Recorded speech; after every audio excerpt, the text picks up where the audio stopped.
안녕하세요. 저는 응급학과 전문의 닥터 K 김근수입니다. 요즘 응급실이 굉장히 많이 언론에 보도가 되고 있습니다.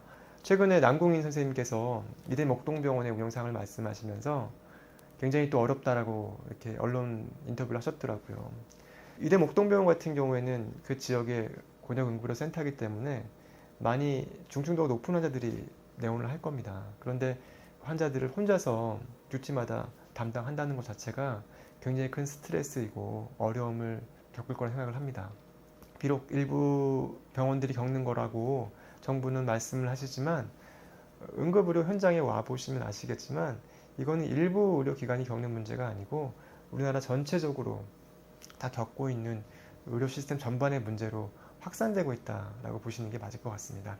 결국 이런 모든 문제가 이제 의사의 부족이라고 하는 것 때문에 생겼다라고 정부는 판단을 하고 있고, 그리고 그런 이유로 이제 올 초에 2,000명이라고 하는 의대 정원 증가 정책을 발표를 하고 지금 추진하고 있는 것이잖아요. 그러면서 그거에 반발해서 전공의 선생님들은 대거 사직을 하고 의대생들은 휴학을 한 상태로 지금 파행적으로 의료 시스템이 가고 있는 것이거든요. 그러니까 의료의 교육 시스템 자체가 완전 마비된 상태인 것이죠. 그렇기 때문에 내년에 배출될 전문의 숫자는 거의 없다 보셔야 될 것 같고, 새롭게 양성돼야 될 의사도 없다라고 보시는 것이 거의 맞을 것 같습니다. 그러면 이런 파행을 다시 정상화시키는 데까지는 굉장히 많은 시간이 소요될 거라 생각합니다.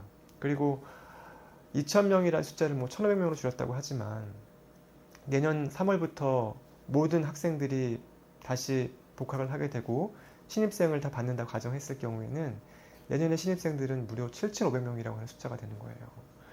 3,000명 정도의 교육을 하던 시스템이 7,500명이라고 하는 숫자를 교육을 해야 되는데 지금의 인프라로 다 감당하기가 쉽지 않을 것입니다. 그렇기 때문에 이 7,500명이라는 숫자가 6년 동안 수업을 듣는 과정들은 굉장히 어려울 것이고요. 이분들이 나중에 인턴 레지던트를 밟는 과정 또한 많이 어려울 거라 생각했습니다. 결국 의대 증원을 늘리게 된 가장 근본적인 이유는 낙수 효과를 기대한 것이잖아요. 숫자가 증가된 만큼 소위 말하는 필수과, 내과나 외과나 흉부외과, 그리고 제가 하고 있는 응급의학과 이런 분야로 사람들이 진출할 것이다 라고 기대를 하고 하신 것 같은데 사실은 낙수 효과는 없을 거예요. 왜냐하면 지금 의료계를 둘러싸고 있는 전반적인 주변 환경 자체가 이런 낙수 효과를 낳을 수가 있는 그런 상황이 아닌 거거든요. 가장 대표적인 예가 사법 리스크인데요. 소아과 같은 경우가 그런 사법 리스크에 가장 큰 타격을 받은 과 중에 하나일 겁니다. 몇 년 전에 이대 목동에서 신생아 중환자실에서 사망 사건이 있었죠.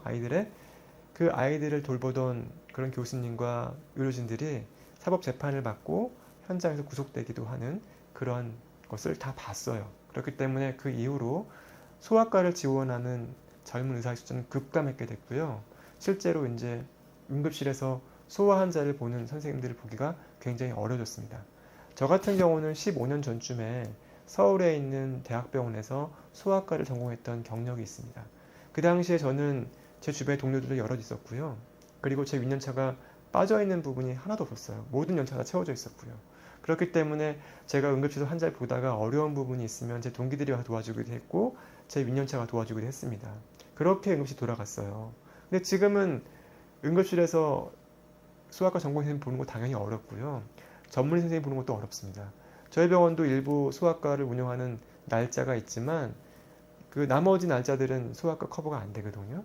근데 이런 일이 사실은 없었단 말이에요. 근데 왜 생겼을까요? 그 사이에 시간이 흘렀기 때문에 의사 숫자는 늘어났지만 실제로 그 분야에서 소아를 보는 의사의 숫자는 줄어든 것이거든요. 결국 주변 환경의 문제인 거예요. 사법 리스크라고 하는 그것 때문에 지원하지 않게 되고 그 분야에서 일을 하지 않게 되는 것입니다. 그런 리스크를 안고 싶지 않았기 때문인 것이겠죠. 그리고 또 한 가지는 우리나라 수가 체계가 원가 대비해서 굉장히 낮아요. 그래서 그 원가에 못 미치는 수가 체계로 지금 돌아가고 있는데 이런 수가조정위원회가 해마다 열리잖아요. 그런데 수가를 올려주지 않습니다. 올해 같은 경우에도 1.몇% 올린 걸로 그쳤을 거예요. 물가는 계속 올라가고 있는데 수가의 증가는 이렇게밖에 안 되는 거예요. 이 갭이 점점 벌어지고 있어요. 그렇기 때문에 점점 병원의 경영 상황은 어려워지게 되고 많은 의사 인력이나 의료 인력을 채용해서 운영하기가 어려워지는 거예요. 소위 말하는 박리담회로 계속 변호원이 운영해 왔는데 이게 이제 한계에 달하고 있는 것이죠. 수가가 개선되지 않는 이상은 이런 체계는 바뀌지 않을 거예요. 그렇기 때문에 낙수 효과는 기대할 수가 없다고 생각합니다. 사법 리스크, 말도 안 되는 수가. 젊은 의사 선생님들이 안 가요. 응급학과를 안 합니다. 왜 내가 환자를 보다가 열심히 최선을 다했음에도 불구하고 법관들이 판단하는 그 기준에 못 미쳤다는 그 이유 하나만으로 내가 유죄를 받아야 되고 내가 단죄를 받게 되면서 내 면허가 박탈당하거나 정지되는 그런 위험을 감당해야 되느냐라고 하는 것이죠. 최근에 있었던 일입니다. 작년에 당시에 응급학과 전공이 1년차였던 선생님이었을 것이고 그분이 재판을 받아온 거예요.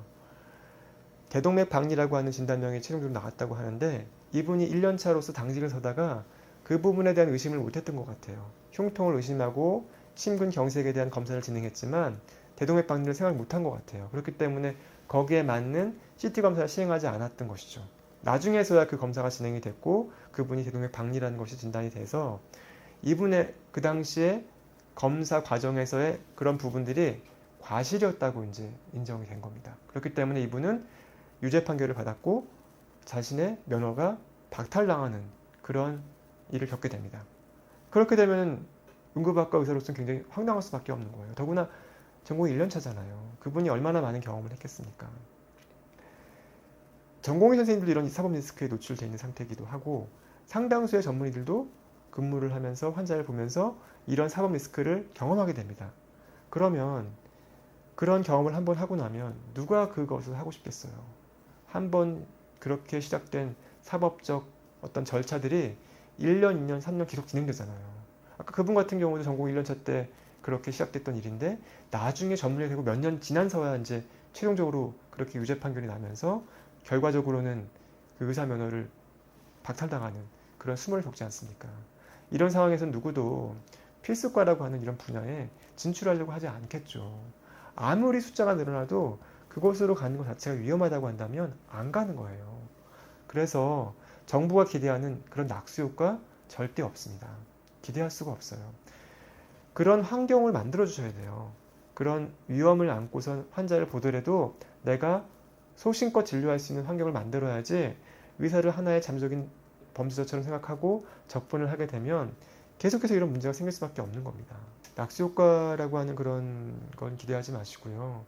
그 주변의 의료 환경 자체가 어떤 문제가 있었기 때문에 이렇게 됐는지를 면밀히 분석을 하시면 해답이 있을 거예요.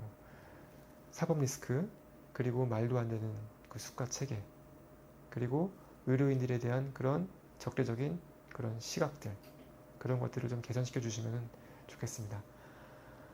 아마도 오랜 시간이 다시 지나야지만이 정상화로 돌아갈 수 있을 것 같은데요.